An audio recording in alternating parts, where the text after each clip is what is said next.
El libro del profeta Jeremías. Jeremías fue un sacerdote israelita que vivió y trabajó en Jerusalén durante las últimas décadas del Reino del Sur, Judá. Él fue llamado como profeta para advertir a Israel de las severas consecuencias de romper su pacto con Dios a través de su idolatría e injusticia. Él incluso predijo que el imperio de Babilonia vendría como el siervo de Dios para traer este juicio sobre Israel, destruyendo a Jerusalén, llevando al pueblo al exilio. Y tristemente sus palabras se hicieron realidad. Jeremías vivió el asedio y la destrucción de Jerusalén y fue testigo personal del exilio. Ahora, este libro surgió de una manera muy interesante.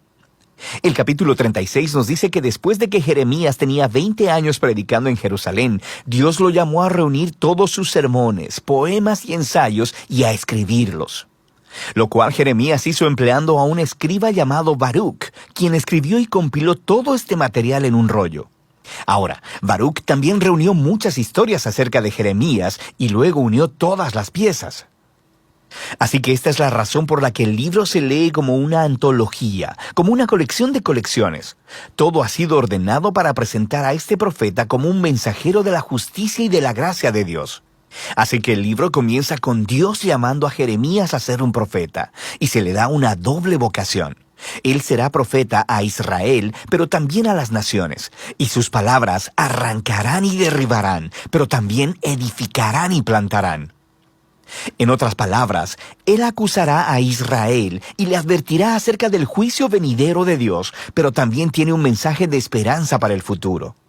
Ahora, esta introducción resume perfectamente la primera gran sección, los capítulos del 1 al 24. Es una colección de los escritos de Jeremías antes del exilio. Y la idea central aquí es que Israel ha quebrantado el pacto con Dios y violado todos los términos del acuerdo que hicieron, el cual está escrito en la Torá. Y de muchas maneras, ellos adoptaron la adoración a toda clase de dioses cananeos, edificando santuarios a ídolos por toda la tierra. Y Jeremías desarrolló la metáfora de la idolatría como adulterio y utiliza el lenguaje de la prostitución, promiscuidad e infidelidad para describir cómo Israel le ha dado su lealtad a otros dioses. Jeremías también acusa repetidamente a los líderes de Israel, los sacerdotes, los reyes, los otros profetas, todos se han corrompido. Han abandonado la Torá y el pacto, lo cual ha producido un resultado trágico. Rampante injusticia social. El pueblo estaba aprovechándose de las personas más vulnerables de las comunidades israelitas, las viudas, los huérfanos, los inmigrantes, en clara violación a las leyes de la Torá. Y esto parecía no importarles a los líderes de Israel. Un lugar clásico en el que todas estas ideas se reúnen es el capítulo 7. Se le llama el Sermón del Templo de Jeremías. Los israelitas llegan al templo a adorar a su Dios como si todo estuviera bien. Pero fuera del templo están adorando a otros dioses. Y algunos incluso adoptaron la horrible práctica cananea del sacrificio de niños. Así que Jeremías hace su muy impopular anuncio que el Dios de Israel viene en juicio. Él destruirá su propio templo y castigará a Israel enviando a un enemigo del norte. Este es un ejército que Dios permitirá que conquiste a Jerusalén, y mientras lees, descubres que Él está hablando acerca del gran imperio de Babilonia. Y todo esto nos lleva a una transición en el capítulo 25. Israel no ha regresado a su Dios. Así que en el primer año del nuevo rey de Babilonia, Nabucodonosor, Dios le dice a Jeremías que anuncie que los ejércitos babilonios están en camino a Israel y a todos sus vecinos para conquistarlos y llevarlos al exilio durante 70 años. Él compara a Babilonia con una copa de vino, llena hasta el borde con la justa ira de Dios, por toda la injusticia y la idolatría de Israel. Dios hará que Israel y las naciones beban de esta copa. Ahora, este capítulo es clave para el diseño del libro, porque todo lo que sigue se concentrará en el ataque venidero de Babilonia. Primero sobre Israel en los capítulos del 26 al 45, y luego sobre las otras naciones en los capítulos del 46 al 51.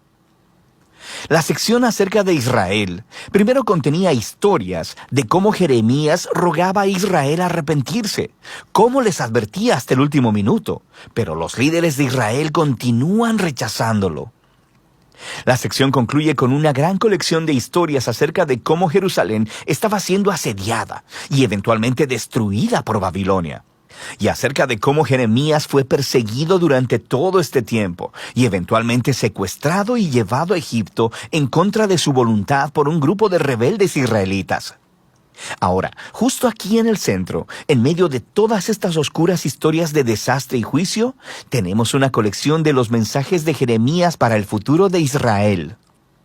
Él retoma la predicción de Moisés, que después de que Israel hubiera quebrantado el pacto y llevado al exilio, lee Deuteronomio 30, Dios no abandonaría a su pueblo. Más bien, Él renovaría su pacto con ellos y transformaría sus corazones. Jeremías desarrolla esta promesa y dice que Dios un día escribiría las leyes de la Torá, no en piedra, sino en los corazones de su pueblo. Él sanará su rebelión para que ellos puedan un día verdaderamente amarlo y seguirlo completamente. Así que un día Israel regresará de vuelta a la tierra y el Mesías del linaje de David vendrá. Y en ese momento todas las naciones reconocerán al Dios de Israel como el Dios verdadero. Así que estos capítulos están mostrando que a pesar de la apostasía de Israel, Dios no permitirá que el pecado de Israel tenga la última palabra. Más bien, su propia fidelidad traerá el cumplimiento de sus promesas a pesar de todo. Después de esto encontramos una gran colección de poemas acerca de cómo Dios usará a Babilonia para juzgar a las naciones alrededor de Israel. Egipto, Filistea, Moab, Edom, Amón, Damasco, Hazor. Pero luego, sorprendentemente, los poemas más largos se reservan para el final, y son acerca del juicio venidero de Dios sobre Babilonia misma. Así que aunque Dios utilizó a esta nación para ejecutar su justicia, Dios no aprueba su violencia e idolatría. Así que Babilonia también estará bajo el estándar de la justicia de Dios. De manera que Jeremías denuncia también el orgullo y la injusticia de esta nación. Ahora, en estos poemas Babilonia es enorme y nos recuerda la imagen de Babilonia atrás en el capítulo 11 de Génesis. Babilonia se ha convertido en la nación rebelde arquetípica. En su glorificación de la prosperidad y la guerra, Dios entregará a esta nación a su propia destrucción. El libro concluye con una historia tomada del final del libro de Segunda de Reyes. Nos cuenta el último ataque de Babilonia sobre Jerusalén, sobre cómo destruyeron los muros de la ciudad, quemaron el templo y llevaron al pueblo al exilio. La historia muestra cómo se cumplieron las advertencias de juicio de Jeremías de los capítulos del 1 al 24. Pero luego, el capítulo termina con una breve historia acerca del rey israelita cautivo, Joaquín, el heredero del linaje de David. Y el rey de Babilonia lo libera de la prisión y le muestra su favor y le invita a comer en la mesa real por el resto de su vida. Y así es como termina el libro. Así que es un pequeño destello de esperanza y nos recuerda las promesas de esperanza de Jeremías en los capítulos 30 al 33. Dios no ha abandonado a su pueblo o la promesa de un rey venidero procedente del linaje de David. Así que, aunque este libro contiene una gran cantidad de advertencia y juicio, las últimas palabras concluyen con una nota de esperanza para el futuro. Y de eso trata el libro de Jeremías.